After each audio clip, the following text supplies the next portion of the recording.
안녕하십니까 여러분. 오늘은요 저번에 한번 요청해주셨던 Get Ready With Me를 찍어보려고 합니다.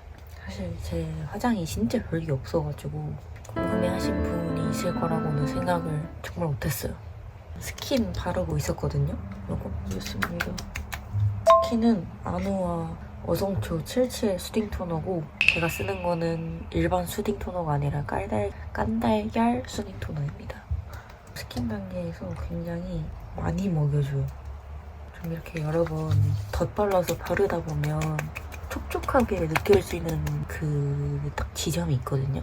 스킨은 좀 과해도 상관없으니까 그냥 엄청 마구 때려서 발라주는 스타일입니다. 이 겟레디 윗미도 그냥 하면 재미가 없잖아요. 떠들면서 해야 또 겟레디 윗미가 재밌지 않습니까? 제가 요새 자주 애정해서 보는 12층 아시는 분들 아실 텐데, 어떤 주제를 가지고 밸런스 게임을 하는데 이쪽인지 찢어질 거 아니에요. 그러면 영업을 하는 거예요. 이쪽으로 넘어오게끔 이게 맞다 이런 식으로 서로 이제 토론하고 싸우면서 영업하는, 거기에 나오는 밸런스 게임을 좀 떠들면서 해볼까 합니다.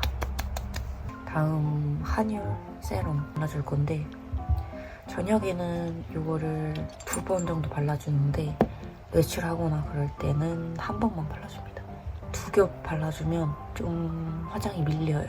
아토베리어 하이드로 에센스 꽤 유명한 걸로 알고 있거든요. 네, 다 한 번씩 발라줘요. 근데 요새 피부가 상태가 나쁘지 않아서 광이 도는데 어느 정도 흡수가 됐다. 이 정도 하면 쫀쫀한 느낌이 들거든요. 멜라주 히알루로닉 블루 앰플, 이것도 유명한 걸로 알고 있습니다. 한 펌프씩만 발라줘요. 화장품을 정착을 못해서 정말 많이 떠돌아다닌 유목민 중에 한 명이었는데, 저도 막 유튜브 이런 거 성분 같은 거 다 찾아보고 저랑 맞는 화장품을 사려고 진짜 공을 엄청 많이 들였단 말이에요. 근데 여기저기서 수집하고 써보고 버리고 하다 보니까 저한테 좀 딱 맞는 정착템들을 좀 찾아서 이 화장품들로 정착한 이후로 한 번도 다른 화장품으로 바뀐 적은 없어요. 정착한 지 1년 좀 넘어가는 것 같습니다. 잘만 관리하면 크게 뒤집어지는 일이 없어가지고. 요새 날이 비가 좀 많이 오더라고요. 요새 완전 더운 그런 기온은 조금씩 떨어지고 있는데, 서울 거는 비가 엄청 많이 오는 걸로 되어 있는데 강릉은 비가 엄청 안 온다고 하더라고요. 강릉에 비가 좀 많이 와야 되는데 지금 시기 안 오면 내년 초까지는 없을 수도 있다고 막 하더라고요. 걱정이에요, 걱정. 대충 이렇게 하면 보이시나? 쫀쫀하게 이렇게 되거든요. 마지막 알리윤 세라마이드 아토 로션 쓸만하게 10개씩 그냥 발라줘요.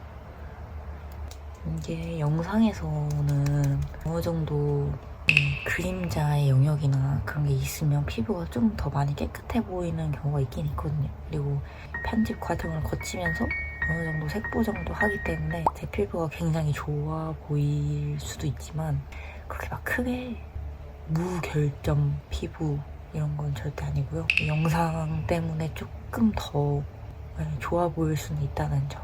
겟레디 외출하는 거니까 선크림을 발라주는데, 터지 레드 블레미쉬 수딩 업선 요거 발라주고 있어요. 또 많이 안 바릅니다.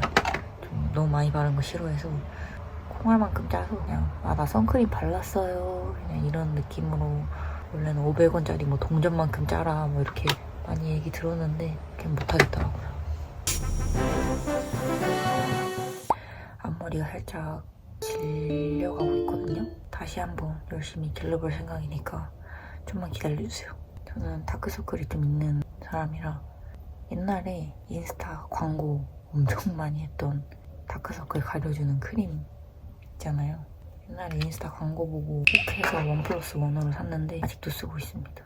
살짝만, 어차피 이 컨실러로 가릴 거라 살짝만. 쿠션은 네이밍 제로 그래비티 커버핏 쿠션 21호 옐로우 색상 쓰고 있습니다. 진짜 살살 완전 힘 빼고 완전 얇게 발라줘요. 여기가 하얀 살짝 바르고 여기가 안 바른 데거든요. 어디서 본 건 많아가지고 중안부 중심으로 최대한 얇게 발라줍니다. 오늘도 다행히 피부 상태가 좋아가지고 잘 먹네요. 두 번째도 똑같이 양을 좀 덜고 손에 힘 빼고 살짝 여 나비존 모공을 좀 더 채운다는 느낌. 어젠가 혼자 영화 보고 왔거든요. 얼굴 박정민 배우님 나오는 거 그게 예고편이 너무 재밌어 보이는 거예요. 그래서 이거는 영화관 가서 한번 보고 싶다. 오랜만에 혼자 영화관 가서 영화를 봤는데요. 스토리는 어느 정도 좀 예상이 되는 스토리였어요. 아 이렇게 되는 것 같은 스토리다 생각한 그냥 그대로 결말이 나는 그런 내용이었는데 일단 연기를 너무 잘하시고 귀신 없는 긴장감 있잖아요. 튀어나오는 거 없는 그런 긴장감?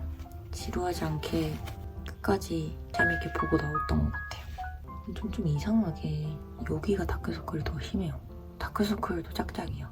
지금 쌍꺼풀도 짝짝이거든요. 여기가 이렇게 겹상겹이어가지고 그래서 옛날에는 쌍꺼풀 수술을 해서 똑같이 만들까 엄청 고민을 많이 했었는데 지금은 그냥 살고 있어요.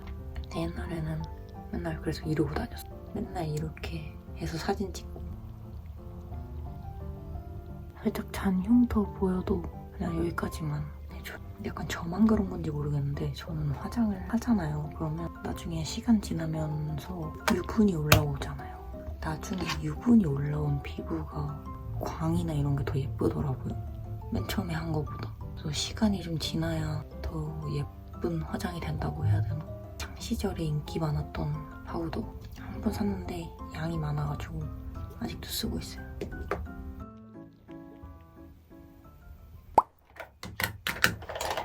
첫 번째 밸런스. 썸을 헷갈리게 한 사람 잘못이냐 헷갈린 사람이 잘못이냐. 좀 어렵네요. 누구 잘못이지? 애교살 먼저. 헷갈린 사람이 잘못이냐 애매하긴 하다. 왜냐면 또 약간 그런 게 있단 말이에요. 헷갈린 사람은 이 사사건건 하나하나 모든 행동에 의미 부여를 엄청 많이 해서 이 사람이 다 좋아하나? 라고 진짜 모든 거에 다 의미 부여하는 사람이 있단 말이에요. 헷갈리게 한 사람이 잘못이다로 하겠습니다.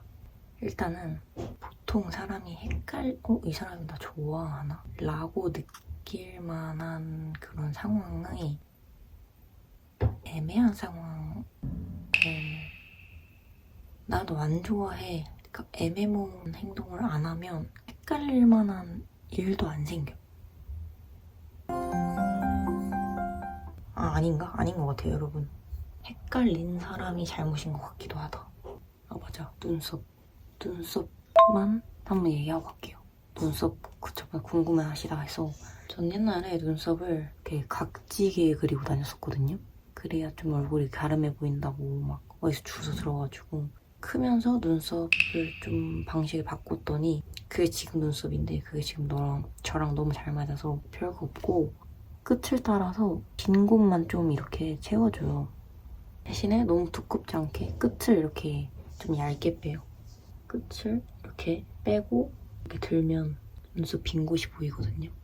앞머리는 세워서 눈썹 방향대로. 제가 잘 멀티가 안 돼가지고 뭐라고 떠드는지 잘 모르겠거든요, 여러분. 그래서 항상 제가 겟레디 인메를 잘 안 했던 것도 멀티를 잘 못해서 뭐라고 떠드는지 제가 잘 모르겠는 거예요. 그냥 입이 닿는 대로 일단 말을 한번 해보겠습니다. 다음은 요거 회색깔인데 이 눈썹 겉에 라인을 좀 따줘요. 이렇게 둥글게. 그래서 이렇게 동그랗게 그리는 스타일이에요. 끝으로 갈수록 좀 날렵해지게 이렇게 동그랗게. 근데 이 모양의 눈썹이 그냥 저랑 제일 잘 어울리기도 하고 그러시고 한 가지 더 하는데 결 살리는 걸 좋아하거든요. 좀 약간 거친 그런 느낌을 좋아해서 그냥 굴러다니는 브라운 아이브로우도 아니에요. 그냥 마스카라인데 엄청 덜어내고 앞머리 쪽만 이렇게 털을 살려줘요. 원래 이거는 그냥 제 취향입니다, 여러분. 앞에 이렇게 질감이 이렇게 표현되는 게 좋더라고요. 눈썹은 끝이에요. 이렇게 하면 도움이 되실라나? 이렇게 이런 눈썹이 완성이 됩니다. 그냥 진짜 맨날 똑같이 그려요. 아까 밸런스는 잘 모르겠어요. 너무 어려우니까 다음 주제로 넘어가 보도록 하겠습니다. 두 번째 밸런스 주제는 내가 나를 좋아하나? 라고 생각이 들 법한 장소는 집 vs 한강. 무조건 집이에요.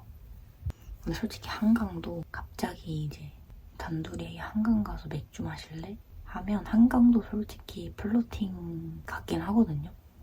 근데 이게 지금 집 vs 한강이니까 무조건 집입니다, 이건.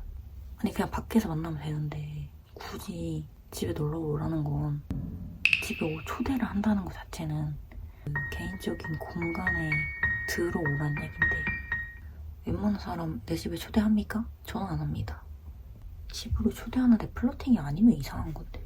한강은 뭐 그래 오랜만에 기분도 꿀꿀하고 맥주 한잔 하고 싶은데 내 심리 상태에 따라서 한강은 같이 가자고 할 수 있어.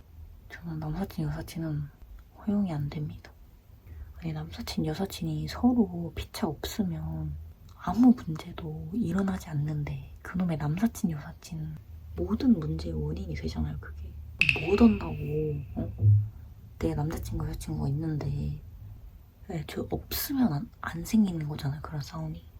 그리고 기본적으로 애인이 있는 사람한테 연락은 하덜덜 마세요. 뭐하러 합니까? 친구가 그 사람 한 명이에요? 아니 뭐 안부 연락을 어쩌다 한 번씩은 할 수 있어. 그런 교우 관계라는 게 있으니까 안부도 죽었는지 살았는지도 솔직히 안 물어봤으면 좋겠는데 어쩌다가 한번 안부 연락은 할 수 있어. 근데 적어도 애인이 생겼으면 상대방 애인에 대한 그런 예의는 지켜줘야죠. 근데 제가 이렇게 생각하는 데는 진짜 이유가 있다니까요. 진짜 확실하게 그 사람을 좋아하는 게 느껴지게 만드는 사람은 불안하게 하지 않아요. 애초에 오해할 만한 행동을 안 만듭니다. 걱정하게 할 만한 일을 만들지 않아요. 좋아하고 사랑하는 사람을 나로 인해 불안하고 초조한 감정을 느끼게 한다는 것 자체가 너무 못되는 거잖아요. 근데 그건. 그래서 사실 남사친, 여사친이 크게 중요한 게 아니라 생기는 게 있다. 그러면 절대 오래 가지 못합니다. 어차피. 여러분 모두 좀 행복한 연애를 하셨으면 좋겠어요. 나보다 내 애인 눈치를 더 많이 보고 그런 이성 문제 관련해서 끙끙 앓고 그런 거 하지 마십시오. 그렇게 연애할 바에 그냥 혼자가 낫습니다. 내가 그렇게 못하겠다. 성격이 자존감이 너무 낮고 그냥 일단 솔로가 먼저 돼보는 게 저는 맞다고 생각을 해요. 철저하게 혼자가 되어 본인을 좀 사랑하고 아낄 줄 아는 사람이 먼저 돼야 된다고 봅니다. 제가 느껴온 바는 그렇습니다. 자기 자신을 잘 아끼고 사랑할 줄 아는 사람이 남도 더 사랑할 줄 알고 그러더라고요. 이게 뭐 평생 혼자로 지내야 된다 그런 게 아니라 그냥 다음 연애를 조금 더 잘 할 수 있으려면 그런 시간을 충분히 갖는 게 필요하다. 존나 카리스마 있어. 마지막 밸런스 게임. 썸 탈 때 더 보기 좋은 영화. 멜로 영화 대 호러 영화. 무조건 호러. 호러 영화를 이길 수가 없습니다. 성공할 확률이 훨씬 높아요. 썸이 무섭다는 걸 핑계로 좀 이렇게 붙을 수도 있고 팔을 잡는다든지 이렇게 약간 이렇게 하잖아요. 더 호감의 단계로 넘어갈 수 있는 가능성이 너무너무 열려있다. 근데 멜로 영화는 사실 조금 민망할 수도 있어. 썸을 타는 단계다 보니까 너무 이렇게 달달한 장면이나 그런 게 나오면 조금 민망해질 것 같아요. 전 오히려 설레는 그런 드라마나 영화를 누구랑 막 이렇게 보면 더 오글거리더라고요. 저는 참을 수 없이 오글거려요. 그런 거는 전 개인적으로 그냥 혼자 보는 거를 더 좋아하다 보니까 오히려 썸보다는 연인이거나 사귀고 있는 사람 보는 게 좀 더 재밌을 수는 있겠죠. 그리고 나이를 한 살 한 살 먹어가다 보니까 주변에 이제 슬슬 결혼한다는 친구들이 늘더라고요. 벌써부터 시원섭섭하다고 해야 되나? 시원섭섭이 아니라 좀 만감이 교차해요. 왜 뭔가 나는 아직 너무 어리고 너무 애 같은데 시간은 계속 가고 있구나. 약간 이런 생각도 좀 들고 막 엄청 우울하다 이런 건 아니라 기분이 좀 오묘해진다고 해야 되나? 옷을 그만 떠들고 옷을 좀 갈아입을게요. 이렇게 입었습니다. 이 조합으로 입으니까 예쁘더라고요. 오늘 겟레디 인미는 여기까지고요. 여러분, 이쪽에서 찍을걸. 오늘 겟레디 인미 이렇게 찍어봤는데 어떻게 뭐 궁금증이 조금이나마 풀리셨는지 모르겠지만 재밌게 봐주셨으면 좋겠고, 저는 다음에 궁금하시면 토크쇼 제대로 열어서 한번 끼려와 보도록 할게요. 보고 싶으시면 많이 댓글 남겨주시고 오늘 영상도 봐주셔서 진심으로 감사드립니다. 재밌게 봐주셨으면 좋아요랑 구독 한 번씩만 눌러주시면 감사드리겠고요. 저는 다음 영상으로 또 찾아오도록 하겠습니다. 감사합니다. 안녕.